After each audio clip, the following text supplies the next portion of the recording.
picture this. Mm-hmm. An island, yeah, where the turquoise Caribbean meets this, like, vibrant green jungle. You've got ancient ruins whispering stories and just this energy. That's Cozumel. It's this beautiful mix of nature and human history. Absolutely. And right at the heart of the nature side, you have the Mesoamerican Reef. Right, the second largest in the world. Exactly. It stretches, 700 miles? And it's just teeming with life, over 500 kinds of fish we know about. It's a massive underwater universe, really vital. Wow.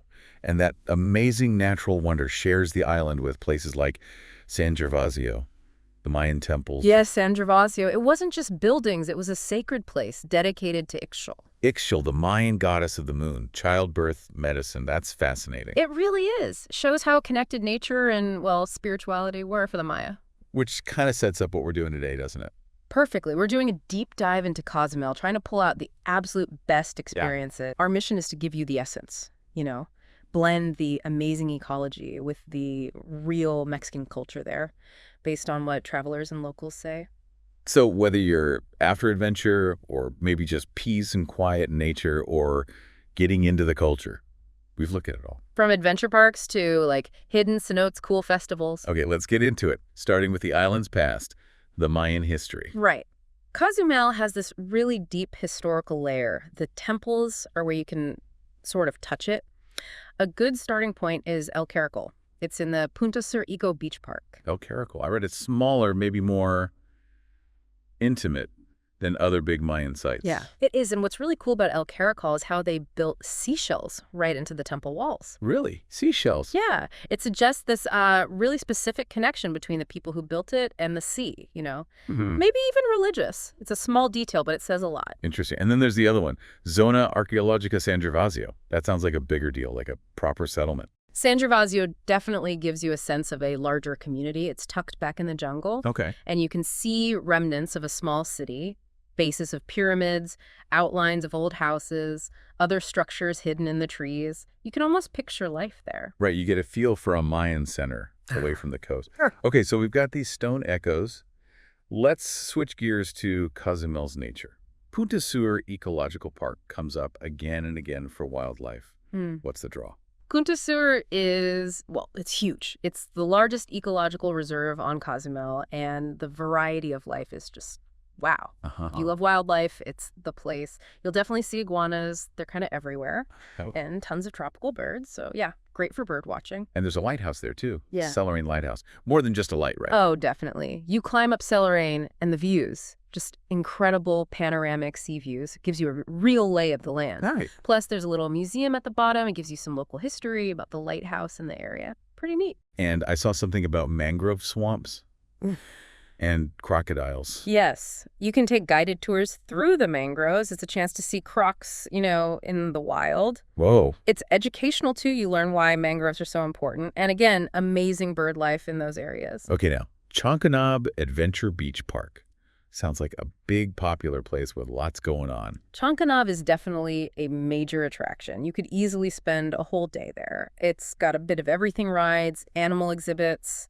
They have manatees, lots of marine life stuff. It's buzzing. And they're focused on conservation, too, I heard, with the reefs nearby. That's right. Chankanaab puts a lot of effort into protecting the coral reefs around Cozumel. They run these expert-led snorkel tours. Oh, cool. Yeah, so you learn about the reefs while seeing how beautiful they are. And yeah, the swimming with dolphins, the snorkeling, those are big draws for people. But it's not all high-speed stuff. Are there places to just chill? Oh, for sure. Inside the park, there are really nice beach areas just for relaxing, soaking up the sun. And there's a botanical garden, too. A botanical garden. Yeah, it's quite peaceful. A good spot to see the local plants. It balances out the more active parts of the park. Let's talk about cenotes. These sound really unique. Sacred freshwater pools and caves. What's the story? The cenotes in Cozumel are really special. The ancient Maya saw them as sacred, like doorways to the underworld. Wow. They're formed when limestone caves collapse, creating these pools. But they're not just pretty swimming holes. They're important biodiversity spots, too. How so? Well, they support unique fish, amphibians, birds, even bats that have adapted to living underground. Each one is kind of its own little world. And Jade Cavern is one people recommend often. Jade Cavern is popular partly because it's accessible and, well, it's stunning inside. The cave formations, the clear water, it's great for swimming or diving. The light filtering in makes it feel magical. It's a good way to experience a cenote without going too far off the beaten path. And you mentioned there are others, maybe less known, accessible through local tours. Yeah, taking one of those smaller local tours can be really rewarding. You might get a cenote almost to yourself. More authentic. Exactly. And you might learn about its specific history or ecology from someone who really knows it, a local guide. It's a chance to get a deeper experience. Okay, shifting gears a bit. The Mayan bee sanctuary. This sounds interesting. Stingless bees. Melipona bees. Right, the Melipona bee. It's fascinating because the ancient Maya really valued this specific bee for its honey. So the sanctuary teaches you about traditional beekeeping, why Melipona honey is different, and the role these bees play. It's this cool link between ancient ways and today. And you can taste the honey. Yep. They do tastings of the honey and things made with it. It's a whole sensory thing. You taste the different flavors. Sounds delicious. And it's a nice way to support conservation and learn about that whole cultural heritage around the honey. Okay, back underwater for a minute. Columbia Reef. It's a protected area. What makes it great for diving and snorkeling? Columbia Reef is just a fantastic example of a healthy marine environment. It's great for divers, snorkelers, really all levels. The visibility is often amazing, like up to 100 feet sometimes. Wow. So you get these incredible views of the coral, all the colorful tropical fish. It's like swimming inside a giant aquarium. You might see sea turtles. Yeah. Dolphins. Absolutely. Columbia Reef is known for them, seeing turtles or dolphins in the wild. Yeah. That's unforgettable, right? And for serious divers, there are plenty of expeditions that go out and explore different parts of the reef. So, man, from ancient stones and jungle creatures to these incredible reefs and even special bees. Yeah. Like, the nature side is huge. But let's get into the culture now. Chocolate. That's a big deal in this part of the world, isn't it? Oh, absolutely. Chocolate's history is woven deep into Mexico and Central America. And Cozumel, with its climate being good for cacao trees, was part of that. Right. The Mayans really revered cacao. They made this special drink from it, used it in rituals, but also just drank it. And there's a place, the Mayan Cacao Company, where you can learn about this. Yes. It's a great spot to really immerse yourself in cacao. You learn about the Mayan rituals, how they used it historically. And the best part for many, you get to do tastings. Try chocolate prepared in traditional ways. It's like tasting history. Sounds amazing. Now, festivals. Cozumel Carnival. That's a big one, right? Oh. Over 150 years old. It is. Cozumel Carnival is a massive event, usually in February. It's super vibrant, really energetic, holds its own against other big Caribbean carnivals. What's it like? Think elaborate, colorful costumes, amazing floats rolling down the streets, music everywhere. The atmosphere is just electric, a real community celebration. Elaborate costumes, music. Sounds like you really get swept up in it. You do. The whole island feels alive. The parades are incredible. It's a tradition they really cherish there. And then there's another festival, El Cedral. Even older, like 170 years.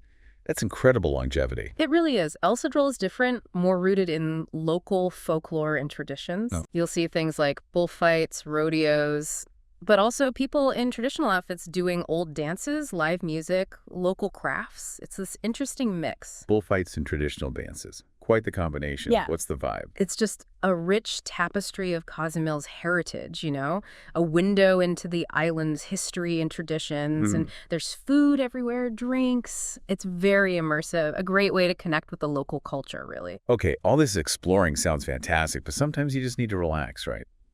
Cozumel seems good for spas, too. Definitely. If you want to unwind, Cozumel has plenty of luxurious spas. I saw a natural spa, as Cozumel mentioned, sounds lovely. Treatments outdoors. Ooh, massages in the sun, then maybe a soak at a pool. Yes, please. Right. And most hotels and the all-inclusive resorts have their own spas on site, so it's easy to fit in some pampering. Okay, super important topic now. Food and drink. Traditional Mayan, Mexican food, plus amazing seafood. Where do you even start? Yes. The food scene is a definite plus. You get everything from authentic Mayan recipes to classic Mexican stuff.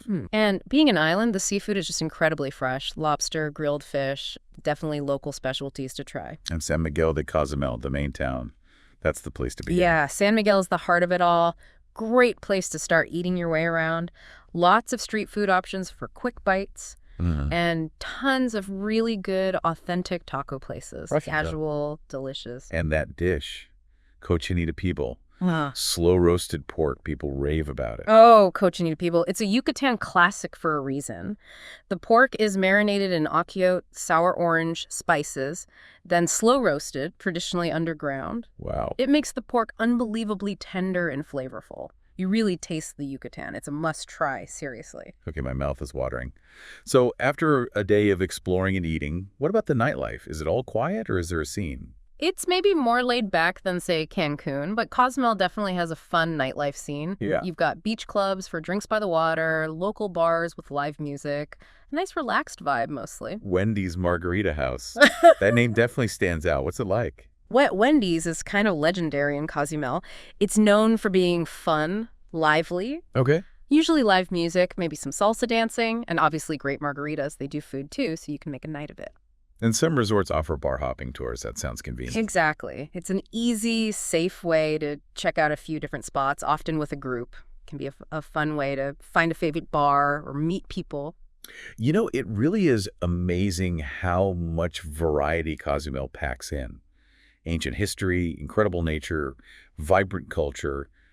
It seems to have a really nice balance. It really does. It's a place where you can easily go from exploring a reef or a ruin 1 minute to soaking up local culture the next. Yeah. Whether you're pulled in by the underwater world or the Mayan history or the festivals or the food, there's something there that'll grab you. So as you've been listening to our deep dive today, just think, what part of Cozumel calls to you the most? Is it diving into that blue water, walking among ancient stones, dancing at a festival, tasting that amazing food, maybe whatever jumps out first?